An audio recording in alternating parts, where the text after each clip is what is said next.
আসসালামু আলাইকুম মুসলিম ভাই ও বোনেরা, আজকের আলোচনার বিষয় হল বিদাতের বিবরণ।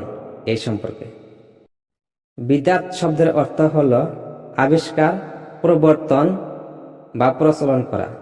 শরীয়তের পরিভাষায় যে সকল কাজ রাসূল আকরাম সাল্লাল্লাহু আলাইহি সাল্লাম ও সাহাবায়ে কেরামগণের জামানায় ইসলামের ভিতরে প্রচলিত ছিল না, সে ধরনের কোনো কার্যাদি ইসলাম ধর্মের ভিতরে প্রবর্তন ও প্রচলন করাকে বিদাত বলা হয়। বিদাত দুই প্রকার: বিদাতে হাসানা, বিদাতে সাইয়্যিআ।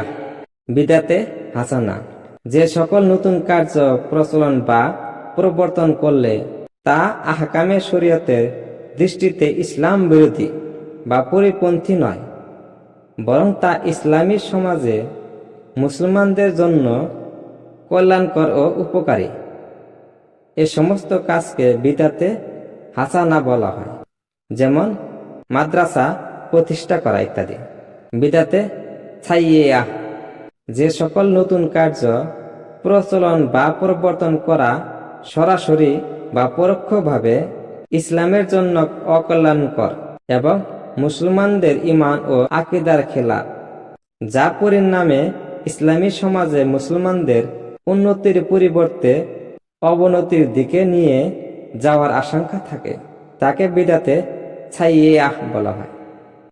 বিখ্যাত হাদিস গ্রন্থ মুসলিম শরীফে বর্ণিত হয়েছে, হযরত নবী করিম সাল্লাল্লাহু আলাইহি সাল্লাম বলছেন, যে কোনো ব্যক্তি ইসলাম ধর্মের ভিতরে যে কোনো ভালো কাজের প্রবর্তন বা প্রচলন করে, সে ব্যক্তি আল্লাহর নিকট তার প্রতিদান তো পাবেই, উপরন্ত তার প্রবর্তিত কাজের অনুসারী লোকগণ যত রকম সওয়াবের অধিকারী হবে, এদের সম্মিলিত সমপরিমাণ সওয়াবও তাকে অতিরিক্ত দেওয়া হবে। তাকে যে এভাবে সকলের সওয়াবের পরিমাণ দেওয়া হবে, তার জন্য ওই সমস্ত লোকের সওয়াবের অংশ কম করা হইবে না। উপরের হাদিসের শেষ ভাগে রাসূলুল্লাহ সাল্লাল্লাহু আলাইহি ওয়াসাল্লাম বলছেন, যে কোনো ব্যক্তি ইসলাম ধর্মের ভিতরে কোনো মন্দ কাজের প্রবর্তন করে, সে ব্যক্তি নিজের এই কার্যের জন্য আযাব তো পাবেই, তদুপরি যত মানুষ তার এই মন্দ কাজের অনুসরণ করত পাপী হবে, তাদের সকলের সমস্ত পাপের জন্য যে আযাব হবে, সে পরিমাণ আযাব তাকে অতিরিক্ত ভোগ করতে হবে। এতে তার অনুসারীদের আযাবের অংশ কম হবে না।